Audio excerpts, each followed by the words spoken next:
Hello, welcome to this lesson on installing EasyIDS. It says EasyIDS, but through experience, none of them are that easy. They're quite difficult to get up and running and get any information back. However, you can see I've got one there and I successfully got that installed. So I'm going to take you through setting it up because there are a couple of tricky bits to set it up in VirtualBox. So first of all, click on New. I'm just going to call this Easy IDS dash 1.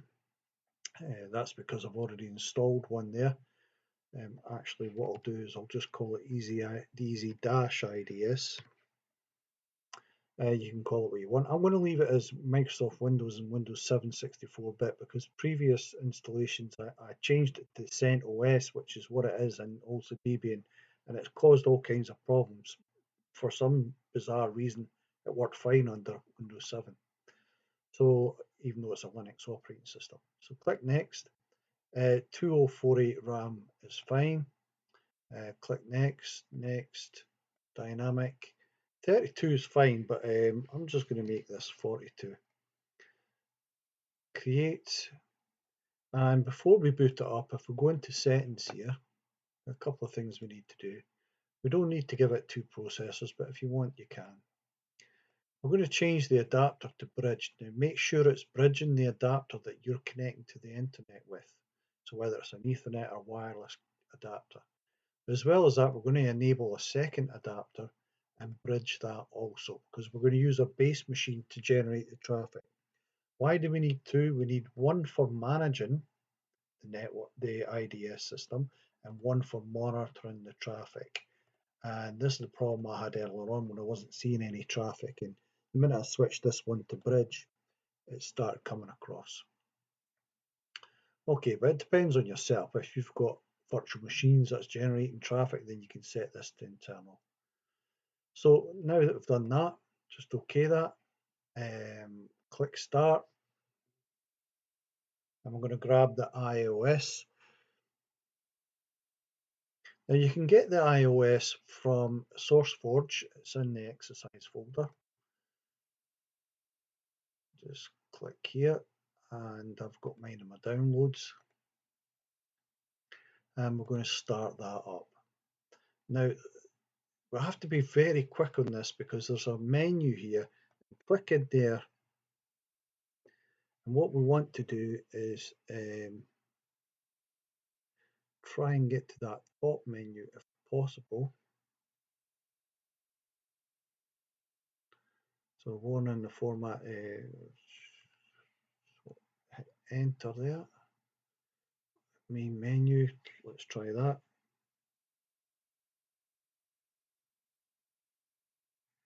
F2 options.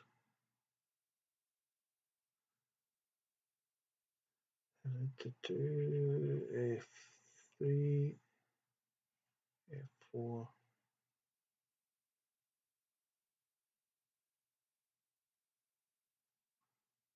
Okay, I don't think we need to worry too much about these options here. So just press enter at this screen here. So F1, get back to this menu, and press enter.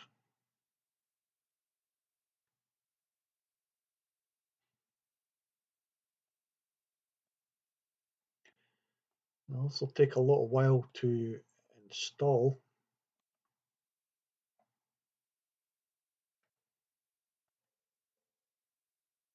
Just loading up the drivers just now, and it's asking me for the keyboard settings, UK above the US.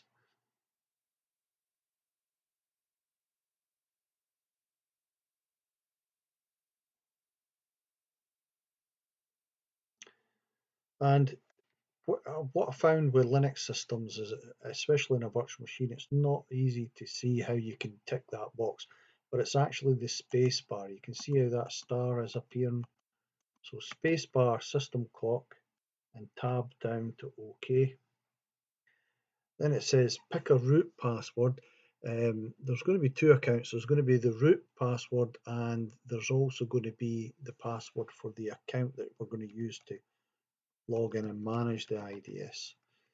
counterintuitive to Windows, whereas the Windows accounts is what we're using with this root for the operating system, and then there should be another account later on. I'm going to OK that.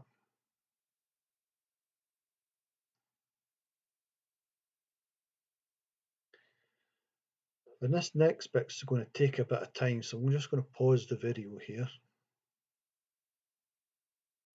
Okay, welcome back. As you can see, what's happened here is it's rebooted and it's now starting to boot from the CD-ROM again. We don't actually want that, so I'm just going to power down. And the reason for that is because the CD-ROM set first in the boot sequence, and if that is the case, then it's just going to keep booting from the CD-ROM and reinstalling the operating system over and over again. So what we need to do is go into the power it off, go into the settings on the system tab, and we need to move that hard drive up one notch above the optical drive. So it's now booting from the newly installed operating system on the hard drive. And then if we start it back up, the CD-ROM is still mounted, but it's not first in the boot order.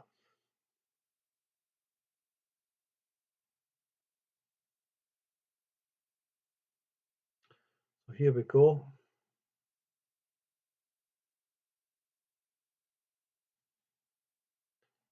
Okay, so this will take a bit of time to go through.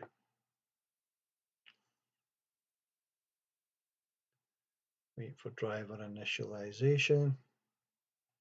Okay, so I'm just going to pause the video again and come back to it at an appropriate time.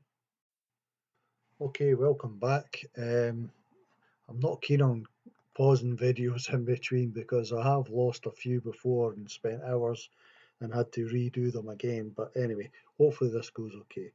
So we're now installed the operating system on the hard drive, and it's asking us to log in. Now there's two logins. There's the root password for the operating system, and there's the login for the IDS itself. Two different things altogether. Not quite the same as how you would do it in Windows. So I'm going to type in root here and password, which is the password we set up. Oops, I've just typed it in wrong, so I'm going to have to do it again. Root, lowercase password. And we're now into the IDS, and you can see my IP address has been allocated 192.168.0.63. That's because we're using DHCP. We can use Linux commands to set up a static address if we wanted to. Okay, but I'm not going to bother with that. DHCP is fine for me. So the next thing we need to do is go to an appropriate browser and type in 19. This is on our base machine, 63. And it'll prompt us for a login. So I'll just go to the advanced here and proceed. It's just because it's looking for a certificate. And the login, default login should be admin and the same password, which is lowercase password. And it is. So I'm in now. I'm going to accept the learner agreement, submit. And then it says, okay, you need to, for security reasons, you must change the SQL root password. I'm just going to put in password again. I think I had an error message the last time I did this, and it just went through anyway. Save. Yep, it says it has been changed. Okay, and now we're back to the EasyIDS installation, and we can click through. Now there'll be another lesson on how to manage this because it's not quite that straightforward. So there'll be another video on how to manage this and get it up and running. Okay, thanks for listening. Hopefully you don't have any problems getting this installed.